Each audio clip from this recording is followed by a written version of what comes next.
السلام عليكم الاخوان، تحيه لكم، تحيه للجميع، تحيه للناس اللي متبعاني.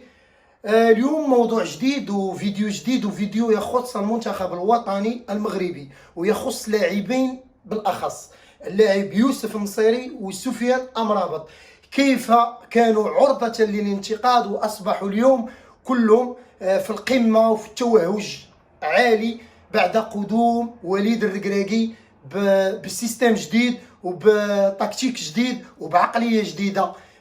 غنتكلموا اول شيء على يوسف النصيري، وداخل هاد يوسف النصيري يوجد بزاف د الحوايج باش غنعرفوا علاش يوسف النصيري ولات عنده هاد القيمه، علاش ولا يوسف النصيري الدور ديالو ولا كيظهر للعيان، ولا الكل يعرف ان النصيري عنده واحد لو غول. ماشي الدور ديال المهاجم راس الحربه بالضبط، خاصو يكون انه كيسجل، ماشي بالضبط لو غول ديال راس الحربه. يقدر ما يسجلش ولكن كيفتح لو كولوار، يقدر يديفي البالون، يقدر غير في لا روميز يدير ليا يخلق ليا واحد ديفيرون، يقدر غير في لا بريسيون على لادفيرسير يخلق ديفيرون. كاينين بليزيور حوايج اللي هما مزيانين كيكونوا عند افون سونتر بلا ما يماركي وكيكون كينفع الفريق. كيبان لك بزاف اللاعبين ولا بزاف المدربين تيعتمدوا على لاعب ما كيسجلش الاهداف، كتقول هذا ما تيماركيش، هذا كيدخل كيمارك، ولكن هذاك اللاعب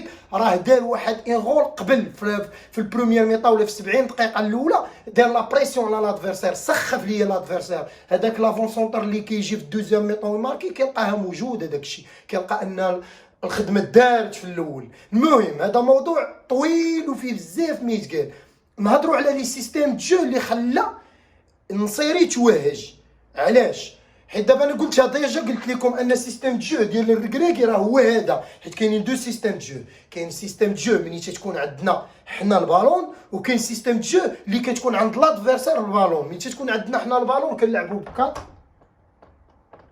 4 3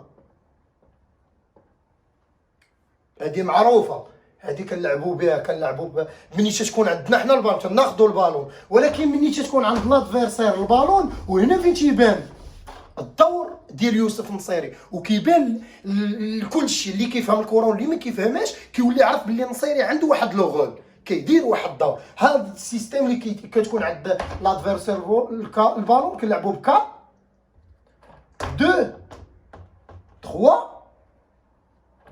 1. هذا لافون سونتر كيولي اول مدافع في الفرقه. هذا ما كيخدم واحد الخدمه اللي هي خطيره. شفناه في الماتش الاخير كونتر كندا، داك الضغط اللي مشى عند الكارديان خلق لينا واحد الفريق وتماركا لينا البيت.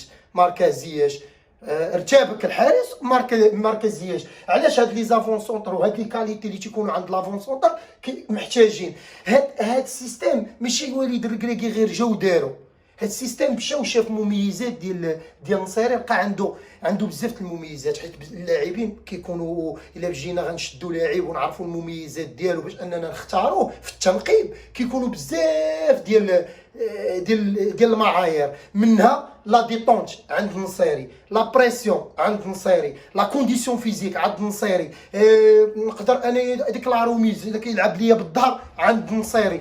واللعابه الاخرين كاين الكونترول، كاين لي باس، كاين باس لونغ، كاين اللاعب اللي عنده في التير لا فراب، كاين عنده اللي في الكوندويت بال كيشد البالون بالبالون ديالو تيتحكم بالبالون، يقدر يدير ليا طروات اللعابه في هذاك. هذا عنده حتى هو سيستيم جو ديالو. يعني هنا هاد المميزات اللي عند النصيري استغلها وليد الركراكي، وبرافو عليه. انا تيعجبني المدرب اللي تيستغل المميزات ديال اللاعب وكيوظفهم في المكان اللي غادي نقدروا حنا نستافدوا من ديك المميزات اللي عنده. هاد المميزات اللي عند السي النصيري راه كنشوفوه. راه تخيل معايا النصيري وكيولي لاعب اريال دروه، النصيري تيولي لاعب اريال غوش، راه لا كونديسيون فيزيك عنده هائله. حنا ما غنحتاجوش يماركي. كاين عندنا ديستريبيتور، كاين عندنا الاليات بجوج، لا سواء زياش لا سواء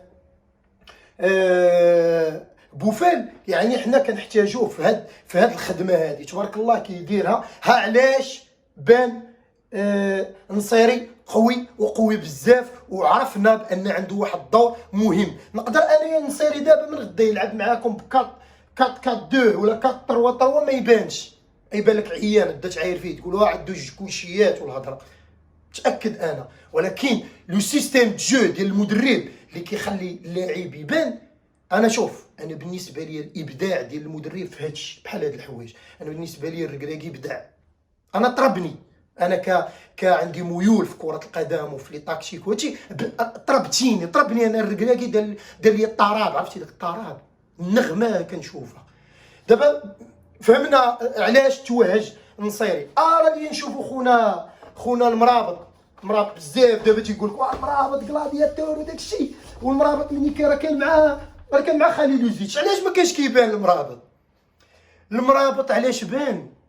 حيت تعطاه واحد لو رول ودارو بحال النصيري، تعطاه دور قال لي سير ديرو دارو. انا نوريكم دابا المرابط علاش بان. كنلعبوا ب 4-2-3-1 فوالا. هنا شكون؟ هنا أناحي وهنا السي المرابط.